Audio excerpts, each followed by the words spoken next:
गेल्या 10 दिवसापासून एक विषय चर्चेला येतोय. माझ्या मुलाने संभाजीनगरमध्ये एक हॉटेल विकत घेतलं आणि त्याच्यामुळे एवढा काहीतरी प्रचंड भूकंप झाल्यासारखी परिस्थिती त्या आपल्या सर्व माध्यमाच्या माध्यमातून लोकांसमोर जाते. त्याचं स्पष्टीकरण करण्यासाठी मुद्दाम आज तुम्हाला मी बोलवलेलं आहे. विट्स हॉटेल नावाचे आमच्याकडे एक हॉटेल आहे, मोठी हॉटेल आहे. गेली अनेक वर्षे त्यांच्या भागधारकामध्ये असलेलं व्यवहार, त्यामुळे ते कोर्टात गेले. कोर्टाने त्या भागधारकांचं पैसे देण्यासाठी त्या हॉटेलचा लिलाव करा म्हणून त्यांची ऑर्डर केलेली कोर्टाने. त्या हॉटेलचा यापूर्वी जवळपास 7 वेळेला लिलावाची नोटीस काढली गेली, 7 वेळेला पब्लिश केलं गेलं, परंतु कोणीही ते टेंडर भरलं नाही. त्याच्यानंतर 8व्या वेळेला माझा मुलगा आणि इतर त्याचे सहकारी म्हणून ते टेंडर भरण्याचा प्रयत्न केला. एक प्रोसेस असते. टेंडरचा पहिले काही भरताना तुम्हाला त्याच्यामध्ये बोली लावताना तुम्हाला त्या भाग घेताना एक नॉमिनल अमाऊंट असते, 10-15 लाखाची ती भरावी लागते. त्यानंतर जर टेंडर तुम्हाला बोलीमध्ये तुम्ही जर घेतलं तर 25% रक्कम ही 1 महिन्याच्या कालावधीमध्ये भरावी लागते आणि त्याच्यानंतर ती भरल्यानंतर पुन्हा आपल्याला एक पत्र मिळतं. त्याच्यानंतर 90 दिवसामध्ये बाकीची उर्वरित रक्कम भरावी लागते. हा प्रोसेसचा भाग आहे. परंतु काही लोकांना असं काही मोठं बूम झाल्यासारखं वाटलं. एवढी मोठी हॉटेल कशी विकत घेतली, मग पैसा कुठून आणला, पैसा कोणी यांना पुरवला, मूर्खासारखे स्टेटमेंट त्यांनी करायला सुरुवात केली. अरे मूर्खांनो, कमीत कमी त्या व्यवहार पूर्ण होऊ द्यायचा असता. मग पैसे कुठून आले, कसे आले याच्यावर इन्क्वायरी करायला पाहिजे. कोर्टाने दिलेला आदेश, ही रक्कम जी आहे 67 कोटीची, ही तुम्हाला व्हाईटमध्ये भरायची दिसणार आहे. कुठून पैसे आले तुम्हाला रेकॉर्डवर दाखवावं लागणार आहे. असं तर का होणार नाही ना. ब्लॅक अँड व्हाईटचा काही प्रश्न तिथे येतो का? परंतु त्यापूर्वीच मग यांच्याकडे एवढी संपत्ती आली कुठून आणि त्याच्यावर जे काही वाद सुरू झाले त्याच्यामुळे एवढी काही प्रसिद्धी त्या प्रकरणाला दिली गेली की आता सरकारला लुटायचं किंवा त्या हॉटेल ज्याची आहे त्याला लुटायचं काम सुरू केले की काय. आणि त्याची रक्कम जवळपास 110 कोटी रुपये त्यांनी सांगितली. प्रश्न असा आहे की 7 वेळेला टेंडर झाल्यानंतर कुणी भरलं नाही. 8व्या वेळेला जर आम्ही प्रयत्न केला, जर ते टेंडर घेतलं असेल, जे लोक मराठी माणसाच्या हक्काच्या हिताच्या गोष्टी करतात, दलाल लोक, त्या दलालांनी एवढं काय त्यांना पोटशूळ उठलाय. मला प्रामाणिकपणे हे सांगायचं होतं की तुम्ही हे प्रोसेस एकदा पूर्ण होऊ द्या ना, मग तुम्ही आरोप करा ना. आरोप करणं हा तुमचं कामच, रोजचा धंदा आहे तुमचा, तुम्ही करा. परंतु वस्तुस्थिती तरी समजून घ्याल का नाही घ्याल. कुणाची दलाली करत होते तुम्ही, कुणासाठी करत होते हे. म्हणून मी आज एक निर्णय घेतला मुद्दामून, चला होऊ द्या यांचं. किती किंमत, 110 कोटी आहे ना. झालंय काय, त्या संजय राऊतला एकाने ब्रीफिंग केलं, दुसऱ्या दिवशी ते अडचणीत आले, याचा व्यवहारच पूर्ण झाला नाही, 25%च रक्कम भरली नाही, यांच्यावर आपण आरोप कसे करायचे. मग निघालं की यांचं इन्कम टॅक्स काय, मग यांचं काय, सगळे धंदे सोडून दिले आणि असलेल्या सगळे मग इन्कम कुठून जनरेट होतं. तुमची लायकी नसल्यामुळे बँक तुम्हाला उभं करत नाही. संजय शिरसाट कधी बँकेच्या दारात गेला नाही, पण लोन देणारे माझ्या दारात येऊन मला लोन देतात. इथं जिथं बसलोय ना, 5 कोटी रुपयाची फाईल त्यांनी सिग्नेचर केली मी बँकेची लोनची, इथं येऊन सहाय्य केला. हे याला इज्जत कमवावी लागते. दलालांची इज्जत नसते म्हणून तुम्हाला ते कळणार नाही. तरी तुम्हाला मी एक आव्हान देतो. आता 110 कोटी किंमत आहे त्या हॉटेलची, मी 67 कोटीला घेतली, म्हणजे किती मोठा भ्रष्टाचार केला. आज माझ्या मुलांना आणि त्याच्या साथी पार्टनरना सांगतोय विड्रॉ व्हा त्याच्यातून. आणि हे जे नाकानी बोलत होते ना, पुन्हा टेंडर येत आहे, तुम्ही भरा. 110चं आहे ना, 100ला भरा. 10 कोटीचा फायदा होईल तुमचा, 90ला भरा, 20 कोटीचा फायदा होईल. दम असेल तुम्ही ते टेंडर भरा आणि घ्या, मी तुमचं स्वागत करेन. मला याच्याबद्दलचं वाईट वाटणार नाहीये, मी जलस किंवा तुम्हाला चॅलेंज म्हणून सांगत नाहीये. परंतु या माध्यमातून एखाद्याची राजकीय प्रतिमा डागाळण्याचा प्रयत्न, एखाद्याच्या घरात घुसून त्यांनी काय व्यवसाय करावा याबद्दलच्या चर्चा ज्या मूर्खपणाच्या आहेत. अरे राजकारण करताना समोरामोर करायला पाहिजे. असं कुटुंबावर वार करून माझी इमेज डागाळण्याचा जो काही प्रयत्न करतायत, तुमच्या 5 पिढ्या जरी उतरल्या ना तरी ते तुम्हाला शक्य होणार नाही. मी जे बोलतो हे महाराष्ट्राला माहित आहे. कधी मी लपवत नाही कधी कोणती गोष्ट. माध्यमांना सुद्धा सांगेन, याबद्दलचं काही विचारा, कधीही विचारा. संजय शिरसाट प्रत्येक प्रश्नाचं उत्तर तुम्हाला देईल. परंतु हे असे जे रोजचे दलाल फिरतायत ना, कुणासाठी हे भांडतायत ना, एकदा ह्याचा सुद्धा छडा लावा. आणि आजपासून मी उद्या माझ्या मुलाला ते टेंडरची जे काय प्रोसेस आहे पत्र द्यायला लावतोय, त्या प्रकरणातून बाजू होतोय. आणि जे 110च्या गप्पा करतात त्यांना सांगतोय, आता तुम्ही घ्या पेढे घेऊन, मी तुमच्या घरी येईल. तुम्ही 90 कोटीमध्ये घ्या, 70 कोटीमध्ये घ्या, 76 कोटीमध्ये घ्या, का 67 कोटीमध्ये घ्या, संजय शिरसाट तुम्हाला तुमच्या स्वागताला येईल. मराठी माणूस उभा राहायला पाहिजे असं जर वाटत असेल ना तर तुम्ही हिंमत करा. आणि असे आरोप करण्यापूर्वी 10 वेळा विचार करा. रात्रीशी उतरली नाही म्हणून असे जे स्टेटमेंट करतायत त्याची बातमी होऊ शकते, परंतु कुणाचं चरित्र हनन नाही होऊ शकत. कुणाच्या व्यवसायावर तुम्ही आज लाथ मारलेली आहे, माझे पैसे गेले असतील त्याच्यात 10-15 लाख रुपये, जाऊ द्या. परंतु तुम्ही हे केलेलं पाप तुम्हाला हे फेडावं लागेल. तुम्ही एक धंद्यासाठी, एक व्यवसायासाठी उभा राहणाऱ्याला जो खोडा टाकलेला आहे, तुमची इतरांची दलाली करण्यामध्ये तुमचं जे आयुष्य गेलेलं आहे, तुम्हाला याचे भोग भोगावे लागतील. यापुढे जर वैयक्तिक जर तुम्ही आरोप करायची सुरुवात ठेवली तर मला सुद्धा सर्व माहिती आहे, सर्व तुमच्या स्टोऱ्या माझ्याकडे आहेत. आणि ज्या दिवशी मी त्या काढायला सुरुवात करेल, संजय शिरसाट मी घराला आग लावायला कमी करणार नाही, एवढा मी चक्रम आहे थोडा. म्हणून माझ्या नादी लागताना राजकारणाच्या दृष्टिकोनातून तुम्ही आरोप प्रत्यारोप करा, त्याचं उत्तर देईल. परंतु व्यवसायामध्ये मुलांबाळांमध्ये अशा ज्या चर्चा करतायत त्याचे परिणाम निश्चितच तुम्हाला काही काळानंतर दिसून येतील.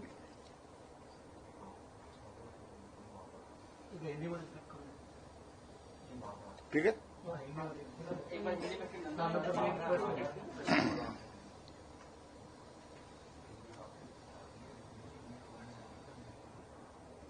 गए कुछ दिनों से मेरे बारे में कुछ न्यूज आपके माध्यम से कुछ लोग चलाने की कोशिश कर रहे थे. हमारे संभाजी नगर में एक होटल है जिसका लीलाव हो चुका, वो मेरे बेटे ने उसमें पार्टिसिपेट किया, इसलिए बहुत बड़ा कुछ भ्रष्टाचार किया, ऐसा कुछ लोगों का कहना था. एक बात आपको साफ तौर से कह देता हूं, ये होटल का लिलाव होने की पहली ये टाइम नहीं था. इसका 7 बार पहले ही लिलाव हो चुका था, लेकिन किसी ने इसमें पार्टिसिपेट नहीं किया था. ये 8वीं बार का लिलाव है और 8वीं बार में उन्होंने, हमारे बेटे ने और उसके कोई साथीदारों ने वो खरीदने की कोशिश की. पहले जो बोली, जो पार्टिसिपेट करने का रहता है उस टाइम कुछ नॉमिनल अमाउंट भर के उसमें बोली में सहभाग लेना पड़ता है. उसके बाद 25% रकम, जो भी ऑफसेट प्राइस आई है उसके 25% रकम ये जमा करना पड़ता है कोर्ट में. उसके बाद 90 डेज में जो 75% रकम है वो तुमको देने के बाद वो होटल आपके नाम पे हो सकती है. अभी ये जो प्राइस बताई गई थी 67 समथिंग, ये कोर्ट ने डिसाइड की हुई प्राइस है. जब कोर्ट ने डिसाइड किए तो वो तुमको कोर्ट के सामने ही भरना पड़ेगा. प्रोसेस कुछ भी नहीं हुई. अभी उसमें जो रनिंग प्रॉपर्टी रहती, कमर्शियल प्रॉपर्टी रहती, उसको बैंक इजीली लोन देती है, उससे इनकम जनरेट होता है पर डे, तो उसको लोन देने में ज्यादा डॉक्यूमेंट्स नहीं लगते. ये कुछ हमारे बेवकूफ लोगों को पता नहीं था. ये प्रोसेस सब होने के पहले ही उन्होंने कह दिया कि 110 कोटी की वो प्रॉपर्टी है और इन्होंने कम दाम में खरीदे. जो व्यवहार अभी कंप्लीट नहीं हुआ, पैसे कहां से आने वाले ये पता नहीं, लेकिन इसने दिया क्या, उसने दिया क्या, इतनी बड़ी रकम इनके पास आई कहां से, ये जो बेवकूफ भरी बातें वो कर रहे थे, उसके लिए आज मैंने डिसाइड किया है कि जो 110 की ये कीमत लगा रहे हैं, मैं, मेरा बेटा रहो या तो उनके साथ कोई पार्टनर रहो, उनको बोल दूंगा कि आज वो विड्रॉ हो जाए। जो 110 की बात करने वाले हैं उनको मैं चैलेंज देता हूं, आप उसमें पार्टिसिपेट हो जाओ, फिर से रिटेंडर हो जाएगा। अभी तो वो टेंडर नहीं रहेगा, रिटेंडर हो जाएगा, उसमें पार्टिसिपेट करो और वो जो प्रॉपर्टी है 110 की है, 100 में खरीदो, 90 में खरीदो, लेकिन खरीदो, आप बड़े बनो। मराठी आदमी को बड़ा बनाना चाहते हो ना, तो आप बनो, मैं आपका स्वागत करूंगा। लेकिन अगर किसी और ने लिया या तो किसी और के लिए आप दलाली करते होंगे, तो ये बात आपको बाद में पता चलेगा कि संजय सिरसाट क्या कह रहा था। राजकारण करते हुए, पॉलिटिक्स करते हुए, आपस में राजकीय कोई भी बातें करो, फैमिली तक जाके कौन क्या व्यवसाय कर रहा है उसके बारे में आप अगर बोलते होंगे तो ये नीचता है, और ये नीचता का जवाब संजय सिरसाट देगा। या प्रकरणात पडद्या मागून काही हालचाली होत आहेत असं तुम्हाला वाटतंय का? ज्याप्रमाणे तुमची बदनामी करण्याचा प्रयत्न होतोय असा तुम्ही आरोप करता? अहो, गेले 15 दिवस तुम्ही पाहताय वेगवेगळ्या प्रकारनं काहीतरी काढायचे, ज्याच्याशी काही संबंध नाही किंवा काही जरी असेल काढायचे आणि कुठेतरी टार्गेट करायचं। अरे तुम्ही टार्गेट करताना मर्दानगी वापरा ना, तुम्ही प्रूफ सहित या ना समोर, परंतु आरोप प्रत्यारोप करून कुणाला तरी बदनाम करायचं, मग देखो हमने कशी क्या किए। आताही सांगतो, या प्रकरणामध्ये मी त्यांना आव्हान म्हणून हे करतोय। नाही तर तुम्ही म्हणाल आता ह्यांनी माघार का घेतली, आता हे मागं का आले, मागं आलेलो नाही, मी त्यांना चॅलेंज देण्यासाठी केलेलं आहे।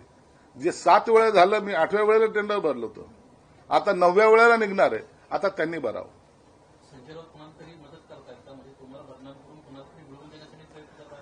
संजय राऊतला हे कोणी जे ब्रीफिंग केलं होतं ते अत्यंत चुकीचं होतं। व्यवहाराचा सर्व काय कसा व्यवहार केला जातो हे त्यांना कदाचित माहीत नसेल किंवा असेल तरी त्यांनी ते जाणून बुजून, संजय शिरसाट आला ना, त्याचं नाव तिथं जॉईंट होतंय ना, चला बोंबला, आणि म्हणून त्यांनी ते केलेलं वक्तव्य नंतर मग स्वतःचे कातडी बचवण्यासाठी मग माझे इन्कम, कुणाचे इन्कम टॅक्स काढतायत, कुणाचं काय काढतायत, रिटर्न्स काढतायत, आणि हे बघा पुरावे आमच्याकडे आहेत। अरे तुम्हाला व्यवहार झाला असता आणि नंतर जर तुम्ही आरोप केले असते तर त्याला बेस तरी मिळाला असता ना।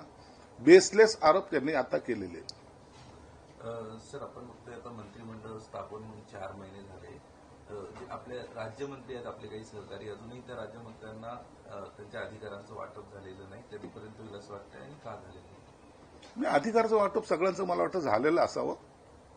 मुख्यमंत्री साहेबांनी तसे निर्देश दिलेले आहेत आणि त्या पद्धतीने राज्यमंत्र्याचा जो अधिकार आहे तो त्यांना प्रदान करण्यात आलेला आहे अशी माझी माहिती। परंतु याबद्दल त्यांना त्या जे अधिकार आहे त्यांचा वापर करता येत नाहीये असं बोललं जातं।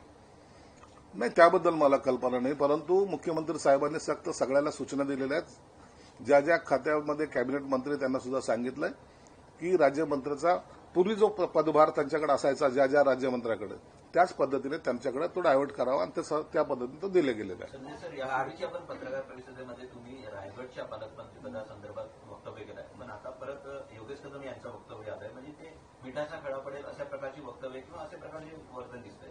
रायगड जिल्ह्याचं पालकमंत्रीपद भरत गोगावलेंनाच मिळायला हवं, भरत गोगावलेंशिवाय दुसरा पालकमंत्री आम्ही स्वीकारणार नाही असं वक्तव्य आहे। त्यात जोडून थोरवे देखील म्हणाले की सुनील तटकरे यांची लक्षात ठेवावं की सिंचन गटाची फाईल अजून बंद झालेली नाही, कुठेतरी दोन्ही मिठाचा खडा पडतोय। नाही, याबद्दलची मला माहिती नाही, परंतु असे वक्तव्य त्यांनी केलं असेल तर त्याची निश्चितच एकनाथ शिंदे साहेबांनी दखल घेतली असेल। शिंदे साहेब काय सूचना द्यायच्या त्या त्यांना देतील, परंतु याचा संपूर्ण अधिकार हा एकनाथ शिंदे साहेबांकडे आहे आणि ते यावर निर्णय घेतील। लाडकी बहीण योजनेच्या माध्यमातून सर्व महिलांना सरसकट लाडकी बहीण योजनेचा लाभ देणं हे चुकीचं होतं असं अजित पवारांनी म्हटलेलं आहे। सर्व सरसकट नाही, त्यावेळेच्या परिस्थितीनुसार सर्वांना फॉर्म भरायला सांगितले की लाडक्या बहीण योजनेचे जे काही लाभार्थी आहेत, तर त्याचा उद्देश एवढा होता की त्या सर्वसामान्य कुटुंबातल्या ज्यांच्या हाताला काम नाही किंवा जे बेकार आहेत, बेरोजगार आहेत, अशा सगळ्या महिला, दुर्बल घटक ज्याला म्हणतो आपण, त्यातल्या त्या सर्व महिलांनी असे फॉर्म भरले पाहिजे हे अपेक्षित होतं। परंतु काही लोकांना असं वाटलं की लाडकी बहीण म्हणल्यानंतर सर्वांना साठी आहे म्हणून काही लोकांनी फॉर्म भरले आणि त्याच्यामध्ये झालेली ती चूक आहे. म्हणून आता जर तुम्ही पाहिलं तर जवळपास 8.5 लाख लाडक्या बहिणीने ते फॉर्म स्वतःहून विड्रॉ करून घेतलेले आहेत. सर, पात्र नसताना सुद्धा काही महिलांनी लाडकी बहीण योजनेचा लाभ घेतलेला आहे. त्यामुळे मोठा भ्रष्टाचार झालेला आहे. त्यामुळे अर्थमंत्री म्हणून अजित पवारांनी राजीनामा दिला पाहिजे अशी मागणी संजय राऊत यांनी केली. भ्रष्टाचार काय झाला आहे? हे सगळे जे पैसे लाडक्या बहीण योजनेचे त्या बहिणींच्या अकाउंटमध्ये गेलेले, त्याच्यामध्ये कुणी मध्ये दलाल वगैरे नसतात. यांना फक्त दलाल कुठे भेटतात का हे पाहता येते. हे पैसे डायरेक्ट त्या महिला भगिनीच्या अकाउंटवर गेलेले आणि आता त्याच्यामुळं आता तुम्हाला असं वाटतं का त्यांच्या त्या बहिणीकडून त्यांनी जेव्हा विड्रॉ केलं त्यांच्याकडून काय वसूल करावेत का? तर ते सरकार करणार नाही. जी झालेली ती चूक त्यांनी मान्य केलेली आहे आणि सरकारचे सुद्धा जे काही चूक होते की काही क्रायटेरिया जे ठरवले होत्या त्या इलेक्शनच्या काळामध्ये तपासल्या गेले नसेल म्हणून आता त्याच्यावर आम्ही वाद घालणार नाही. परंतु लाडकी बहीण योजना जी आहे ती तशीच रन राहणार आहे. 11.5 लाख महिला ज्या आहेत, आता जी माहिती मिळते आहे टप्प्याटप्प्याने 11.5 लाख महिला अशा झाल्या की ज्या आता यातून वगळण्यात आलेल्या आहेत. तर त्यामुळे आणि अजूनही प्रोसेस सुरू आहे, त्यामुळे येत्या काळामध्ये हा आकडा अजून वाढू शकतो. तर कुठेतरी शासनानं महिलांना दिलेलं जे प्रॉमिस होतं ते कुठेतरी ते तोडतायत असा आरोप विरोधकांकडून. नाही तोडतायत वगैरे नाही.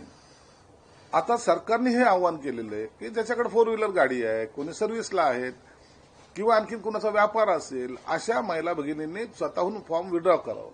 हे कुणालाही जोर जबरदस्ती केलेली नाही किंवा कुणाला जाऊन धमकवलं नाही, कुणाला गुन्हा दाखल नाही आणि कुणाकडून वसुली नाही. म्हणून आता काही स्वतःहून समजदारीने मागे तुम्ही पाहिलं असेल गॅस सिलेंडरची जी सबसिडी होती त्यावेळेला सुद्धा असा सरकारने निर्णय केला होता की जे कॅपेबल आहेत त्यांनी ती सबसिडी घेऊन येतं. लाखो लोकांनी ती सबसिडी वापस केली होती. त्याच पद्धतीने लाडक्या बहिणीचे फॉर्म सुद्धा काही लोक भरून विड्रॉ होत आहेत आणि त्याच्यामुळे सरकारचा निश्चितच चांगला फायदा होतोय. सिद्धांतचा एक सध्या फोटो सिद्धांतचा एक फोटो अंजली दमन यांनी ट्विट केलाय. सिद्धांत डोक्याला गन लावलेला असा तो फोटो आहे आणि अंजली दमन यांना या निमित्तानं मागणी केली की या सगळ्या प्रकरणामध्ये शस्त्रास्त्र अंतर्गत कारवाई करण्यात यावी अशा पद्धतीने. विद्वान आहेत त्या, आमच्याकडे त्याचं लायसन आहे आणि ते पाहायचं असेल तर त्यांना आम्ही पाठवून देऊ. संजय सर, कृषी मंत्री माणिकराव कोकाटे यांची अनेक वक्तव्ये एकंदरीतच वेगळी वेगळी आलेली आहेत. कृषी मंत्र्यांचं अशा प्रकारचे वक्तव्य मंत्रिमंडळाला अडचणीत आणणाऱ्या ठरू शकतात.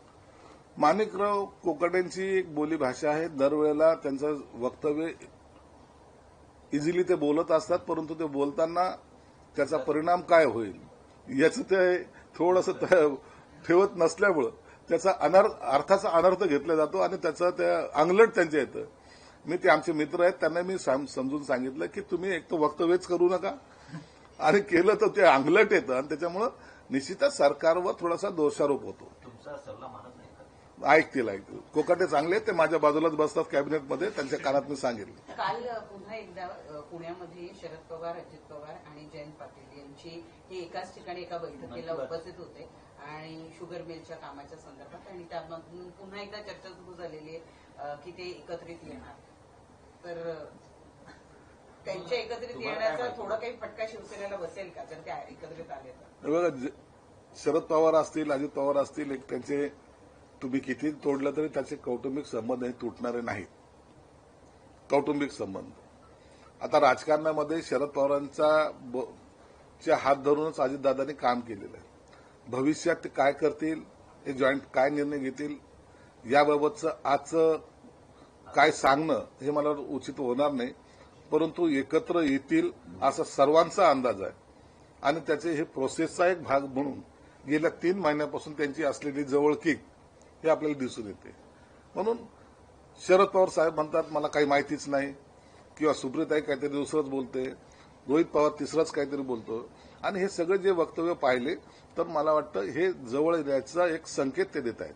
स्थानिक स्वराज्य संस्थांच्या निवडणुका तोंडावर आहेत. अशा वेळी प्रत्येक पक्ष आपापला पक्ष मोठा व्हावा यासाठी प्रयत्न करतोय. महायुतीमध्ये तुम्ही निवडून आलेले आमदार आहात आणि तुमच्या विरोधामध्ये जे पडलेले उमेदवार आहेत त्यांनाच आता एकमेकांच्या पक्षात मोडून घेण्याचे प्रकार सुरू झाले.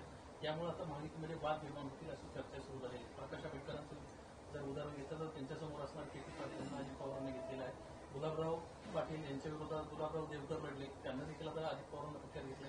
हे केवळ अजितदादांच्या पक्षातच नाही, आपल्या पक्षात देखील आणि भाजपमध्ये देखील हे सगळं सुरू आहे. तेव्हा स्थानिक स्वराज्य संस्थाच्या निवडणूक यायला लागल्या, त्यामध्ये सर्वजण सर्वच पक्ष आपल्या पक्षाची ताकद वाढण्यासाठी अनेक लोकांना घेत आहेत. परंतु युती म्हणून देवेंद्र फडणवीस असतील, अजितदादा असतील, एकनाथ शिंदे साहेब असतील, यांनी एक ठरवलेलं आहे की पक्षात जरी कुणाला काही घेतलं किंवा काही केलं तरी त्या त्या मतदारसंघामध्ये त्या असलेल्या आमदारांना कोणताही त्रास होता कामा नये. नसता जे विरोधात लढले तेच पक्षात आले, तेच पुन्हा जिल्हा परिषद किंवा महानगरपालिकेच्या टायमाला त्यांच्याच विरोधात शड्डू ठोकायला लागले, तर हे चालणार नाही, हे तिन्ही नेत्यांनी स्पष्ट केलेलं आहे. म्हणून आता जे येत आहेत ते आले जरी तरी महायुतीवर त्याचा परिणाम होणार नाही.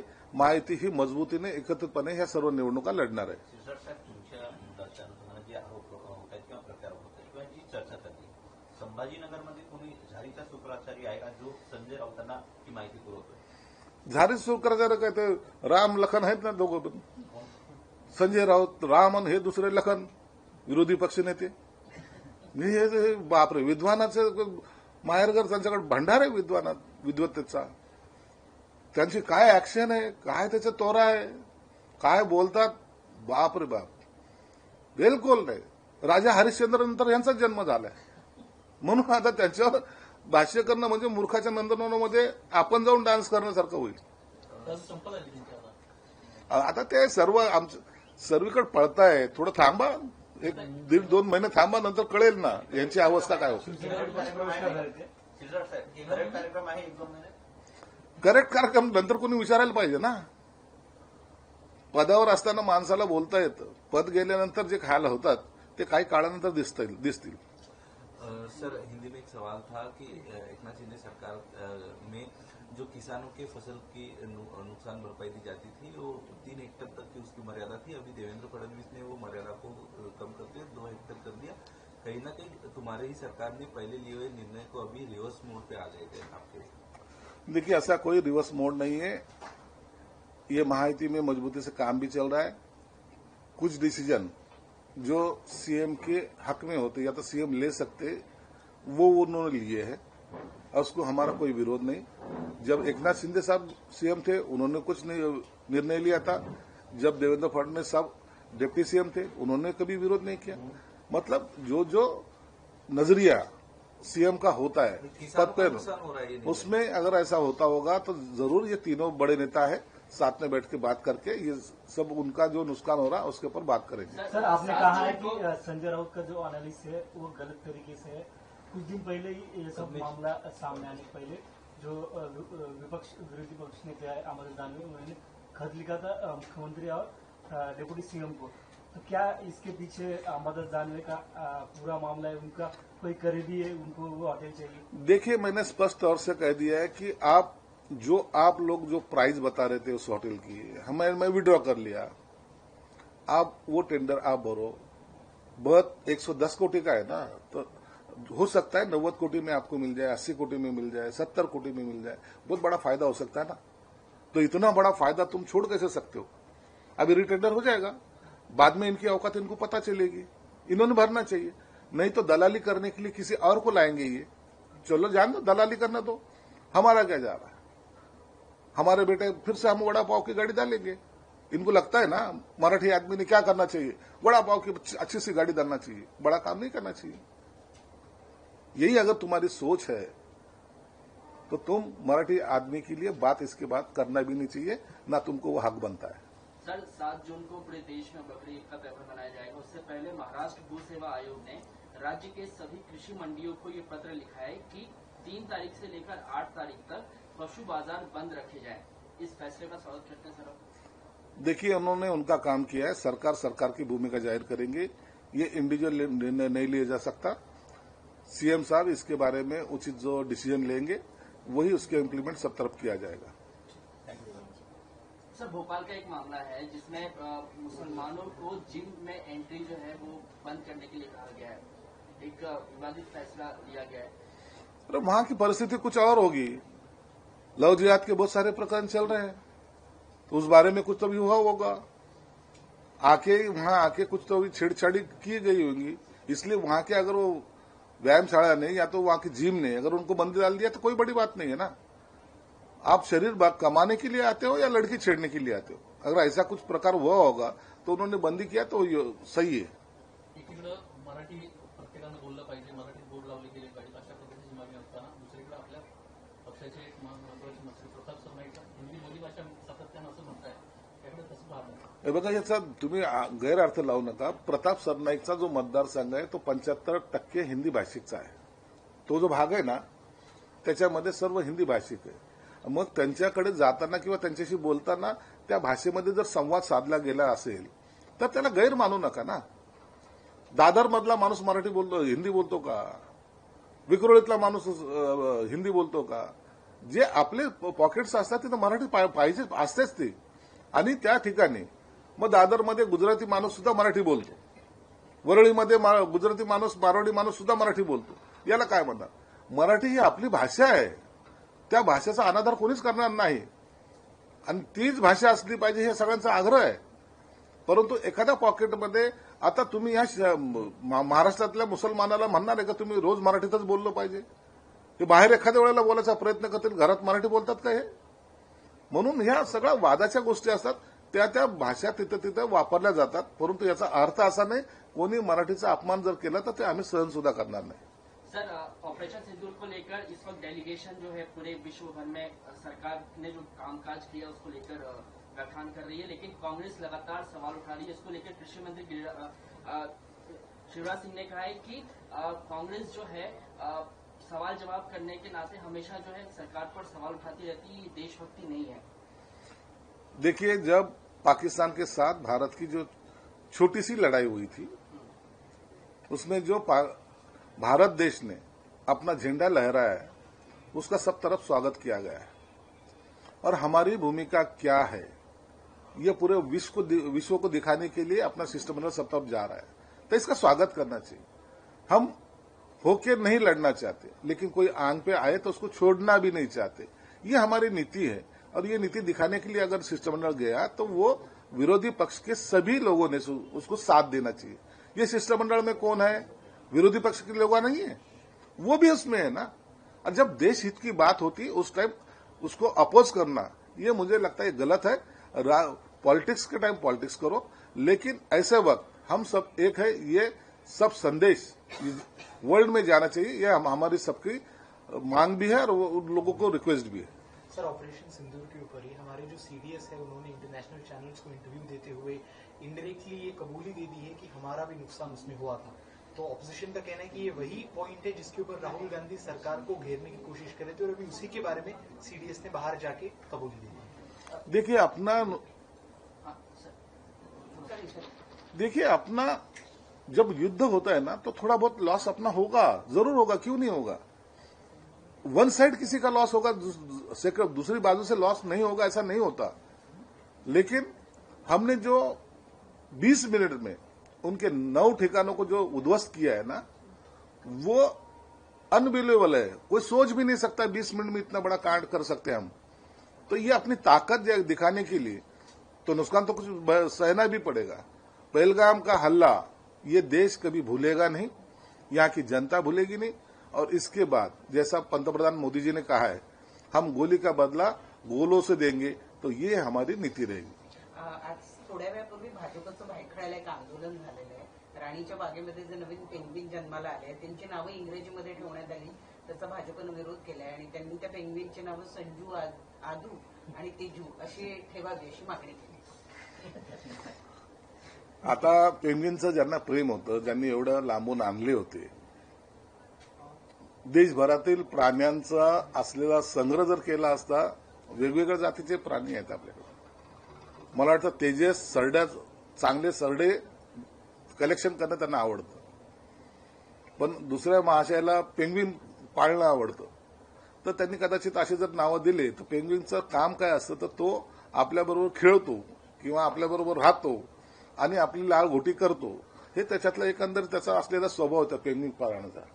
आणि त्यानुसार कदाचित भाजपने अशी मागणी केली असावी आणि मला वाटतं ज्यांनी त्यांनी आणलेले आहेत ते सिरियसली या गोष्टीचा विचार करतील आणि त्यांचा मागणीचा अनादर करणार नाहीत। संजय राउत सर, का एक बयान महाराष्ट्र सामने आया है। संजय राउत महाराष्ट्र के में सर संजय कुंभ होने वाला है। राउत का संजय बयान सामने आया है। राउत महाराष्ट्र में सर नासिक में कुंभ होने वाला है।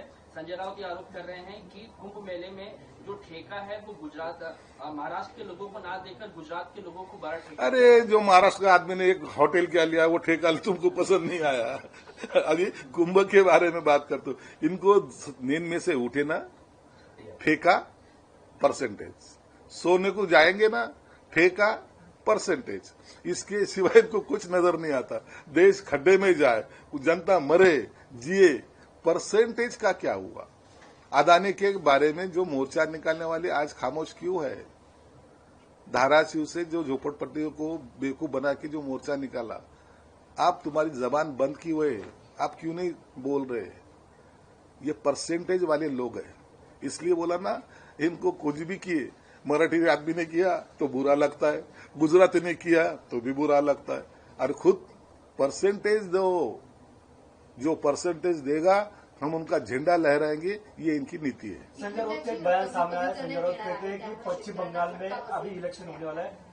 अमित शाह का एक बयान था कि पश्चिम बंगाल में 2026 में भाजपा की सरकार आएंगी, तो उसके ऊपर संजय राउत कहते हैं कि महाराष्ट्र में की ईवीएम मशीन की पैकिंग हो रही है और पश्चिम में जाएंगी। तो उन्होंने सीधा सवाल महाराष्ट्र के इलेक्शन कमिश्नर। संजय राउत के बेवकूफ बातों को हर टाइम जवाब देना सही नहीं है। लोकसभा के वक्त जो उनकी सीटें आई थी, क्या डांस कर रहे थे, क्या नाच रहे थे? उस टाइम इनको ईवीएम दिखा नहीं। खाप गिरने लगे, मुख्यमंत्री कौन होगा, ये होगा कि वो होगा, नाम दो, नाम डिक्लेयर करो। लोगों ने नाम डिक्लेयर करने के, विरोधी पक्ष नेता का भी नाम डिक्लेयर करने का उनको संधि दी नहीं, मौका ही नहीं दिया। इसलिए अब उन्होंने बकवास भरे कितनी बातें करेंगे। आने वाले ये कारपोरेशन के चुनाव में मुंबई महानगर पालिका पे हमारा भगवा झंडा लहराएगा। भाजपा, सेना और राष्ट्रवादी की मजबूत युति यहाँ राज करेगी। उस टाइम इनको भी हम एक ठेला देंगे। पीक विम्याची रक्कम कमी करण्यात येणार आहे, त्यामुळे पीक विम्याची रक्कम कमी करण्यात येणार आहे, त्यामुळे शेतकऱ्यांना फटका बसेल, काय सांगता? नाही, शेतकऱ्यांना फटका कधीच बसू देणार नाही। हे सरकार शेतकऱ्याच्या हिताचं आहे, शेतकऱ्यासाठी हे सरकार आहे, शेतकऱ्यासाठी वाटेल ते। म्हणून पीक विम्याची रक्कम कमी केली, काय केली याची चिंता करू नका। ज्या वेळेला शेतकरी अडचणीत येईल त्या टायमाला सरकार त्यांच्या पाठीशी खंबीरपणे उभे राहील। लोकशाही मराठी ऐका, पहा, जागरूक रहा।